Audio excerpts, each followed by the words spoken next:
hindi pa po siya natuturo sa year po namin, basic lang po yung i-demo namin. So, first, bago mag-start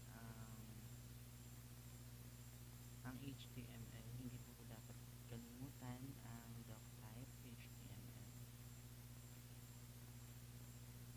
So, ang gagawin po natin ngayon is yung palalabasin lang po natin yung text and color, which is yung color na gagamitin natin is violet, and yung text is BSIT1C. Then lalagyan natin ng non-line breaker, non-breaking space pa.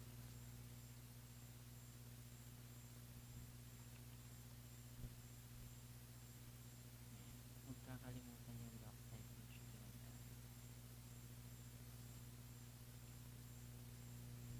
So, magko-code po muna ako.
So, kailangan po lagi nating lalagyan ito kapag tawag dito, kailangan natin na ganito para kung ano yung nakapakal na mga nasa loob, like background, display, yung justify content, yung alignment, yung height, yung overflow is magkakasama lang po.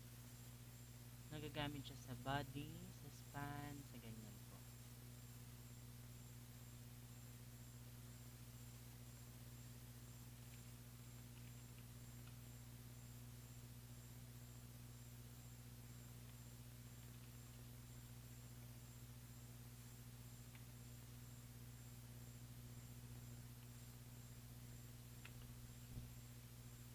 Okay, so dito, pwede na po tayong mamili ng color, yung background color niya.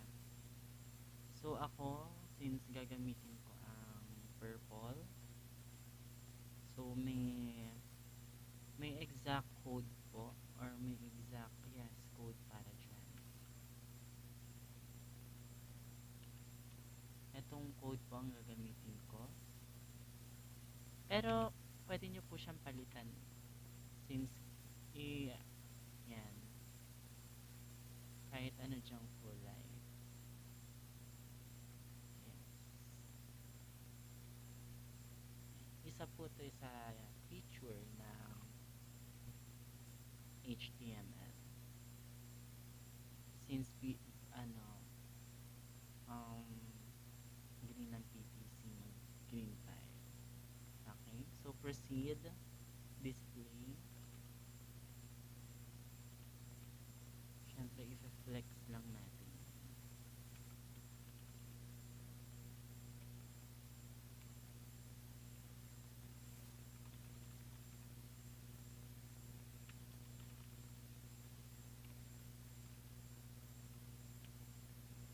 Justify content. I-center po natin.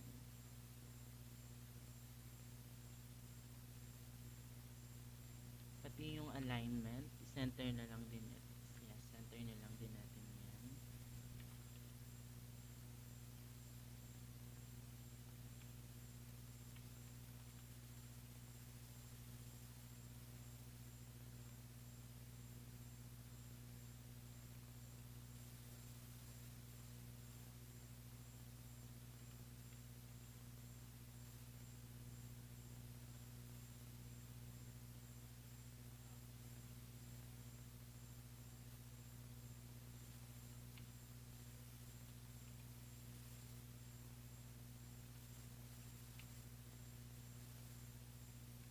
Make sure na tingnan nyo na mabuti yung bawat symbols para hindi po magkaroon ng error.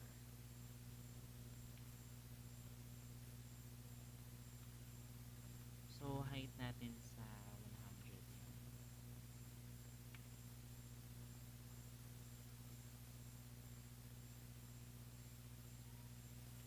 Then, yung overflow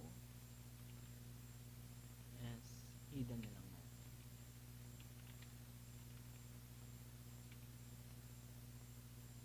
So, done na tayo sa body niya. Then, yun doon naman tayo sa span.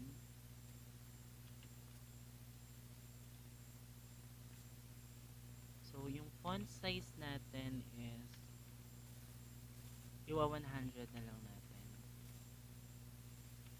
100 px na lang natin. Then, yung color. Okay. Yung color ng ano natin. Dito po, pwede natin baguhin yung color ng text. Since dito sa body, ang iibahin dito, yung background. Dito naman po, yung text sa span. So, yung color natin is, ano bang pwede? Okay, gawan lang natin. Hashtag. Iputi na lang siguro natin. Ayan. Pero pwede rin nyo rin po siyang baguhin. Since green yung background, pwede natin siyang gawin. Ito, ganitong color na. Mas lapit na lang. Okay na to. Okay. Then yung font. Yung font niya.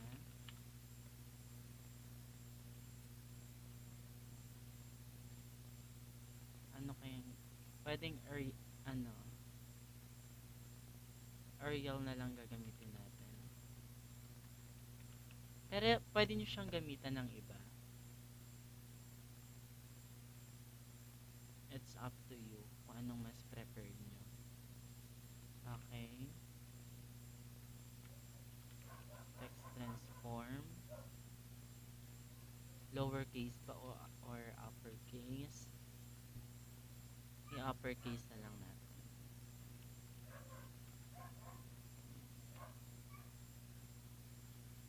Okay, display. I-inline na lang natin siya, no? Yes, inline na lang natin.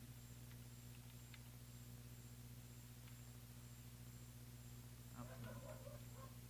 Tapos, paano na lang natin siya? Para rotate na lang natin siya.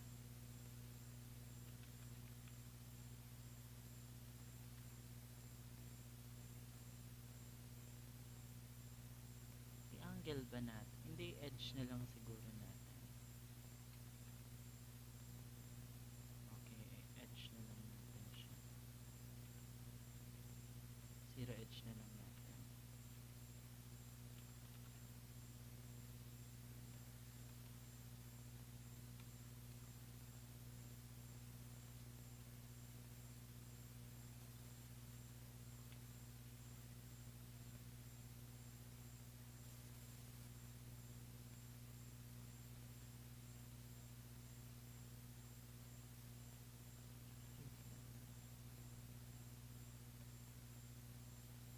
Mali ba ako dito?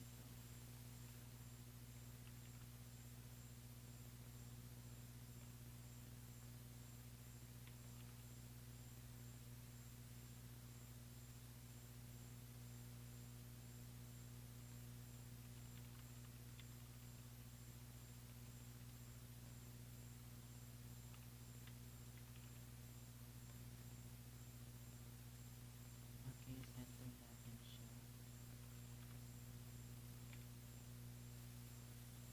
Okay, so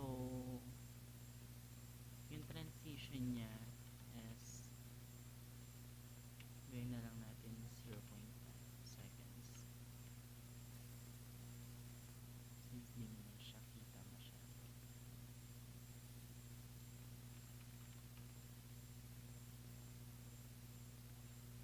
Dito, pinag-iisipan ko kung lalagyan natin siya ng animation since I think dito sa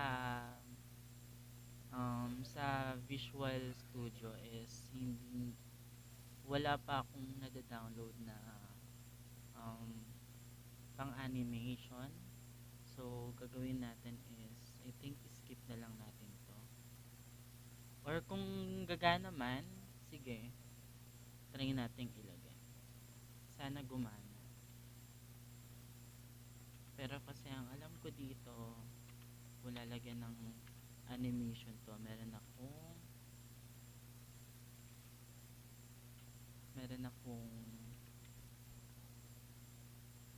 exact na application para sa animation. So, lagyan natin ng is infinite alternate kung gusto nyo ng tuloy-tuloy lang yung animation niya.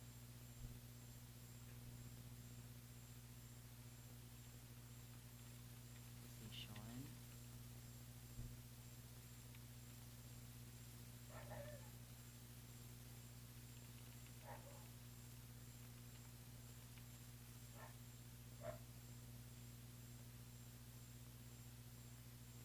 Okay, relative.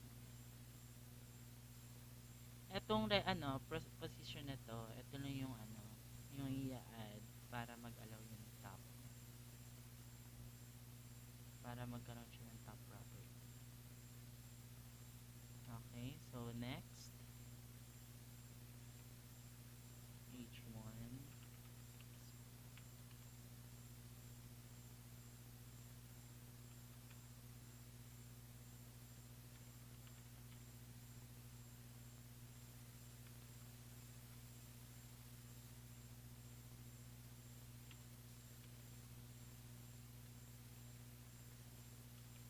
Okay, so ginagamit to para mag-animate siya.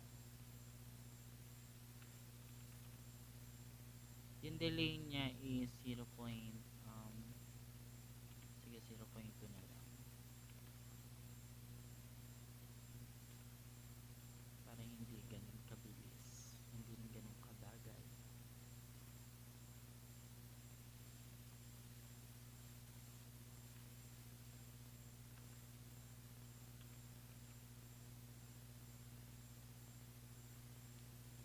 Copy na lang natin to.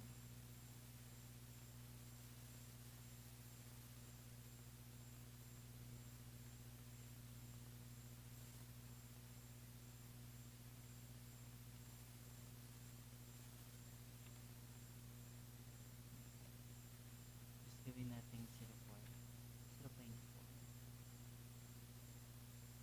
Okay. Then lastly, lalagay na natin yung mga style head as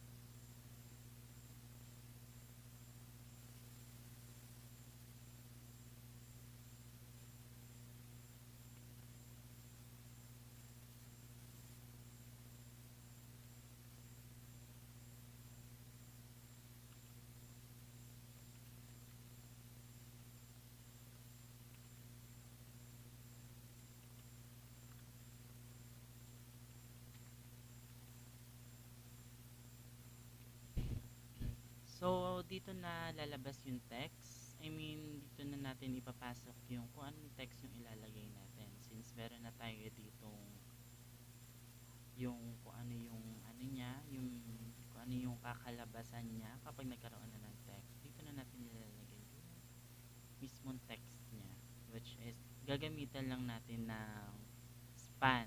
Itong span na to, ito yung magre-represent as um, para lumabas yung text.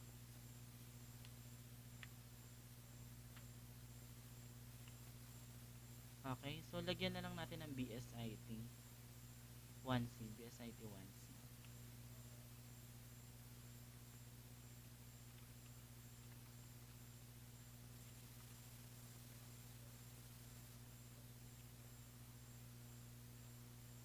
Okay, tapos ano na lang natin siya.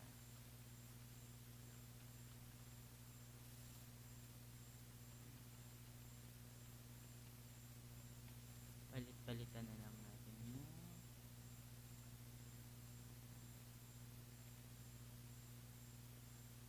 oh my God.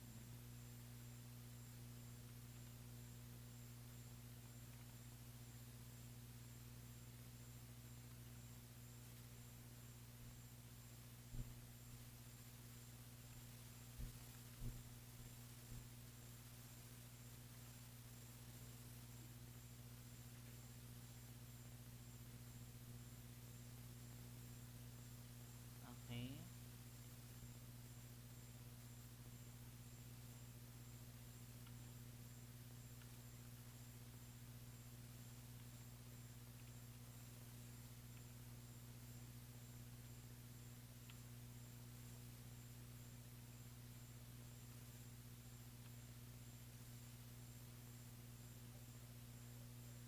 So, kapag niran natin to, ang lalabas is BSIT 1C.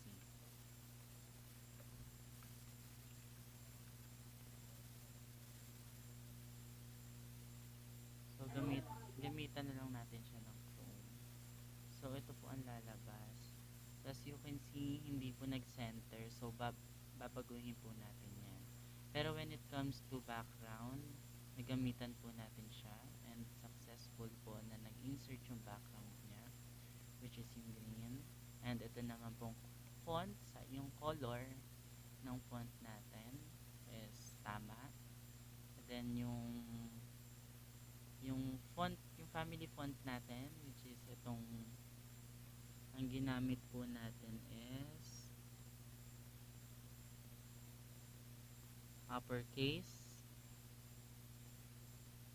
Uppercase yun sa text transform niya. Then yung font family niya is Arial.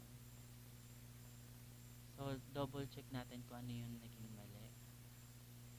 Sa Okay.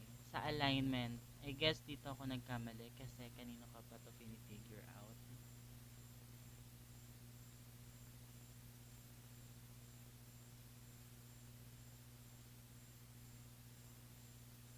Okay.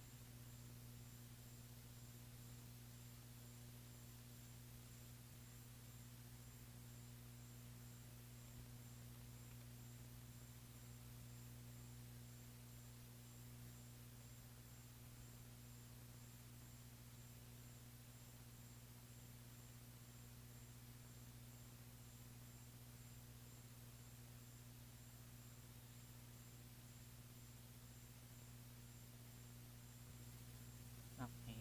So, napalitan na natin yung align items. Ito. So, ang mangyayari dyan is since nasa upper left yung text, since ginamitan natin siya ng center sa align item, is magiging nasa middle na siya. Nasa center, which is here. So, as you can see, successful. So, one more thing is, since magkakadikit siya, lalagyan natin ng ano dito, ng space dito. lalagyan natin ng non-breaking space. So, dito siya ilalagay since BSIT 1 and 1C. Dito natin siya. Ang ilalagay natin is yung and. Where's the thing? And BSP here. So, ito yung magsisilbing space niya. Pero hindi magda-down yung 1C, ito, which is ito. So, if nilagay mo to, ito ang kakalabasan. Ayan, as you can see, nagkaroon ng spacing dito. Ayan. So, that's it po. Ito po yung basic na HTML. And ang highlight ko po dito is, which is ito, yung non-breaking space. Then, yung paggamit ng start to end and yung block type. Then, yung pagbago ng background color, pagbago ng color ng text, and yung font, then yung kung lower or upper, yung text transform niya, kung lower ba or upper case. Ayan. So, ang error lang po dito, since wala tayong magamit na um, exact application para sa animation, so ang naging ano lang dito is etong animation, etong transition, etong animation and position, ganito. Nag-error po siya, pero that doesn't mean na hindi gumana yung ano, since itong HTML na to is, although may error ka, still gagana pa din siya. I mean, gagana yung whole code na magra-run yung code mo. Pero, ang hindi lang magpa-process yung mga tulad nito. Yes, tulad nitong animation na hindi lumabas. Kasi ang tendency, ang dapat na output niya is etong bawat letter na to is magbabounce siya. Pero since wala tayong application na ganon, so yeah, still working pa din. So thank you so much po, and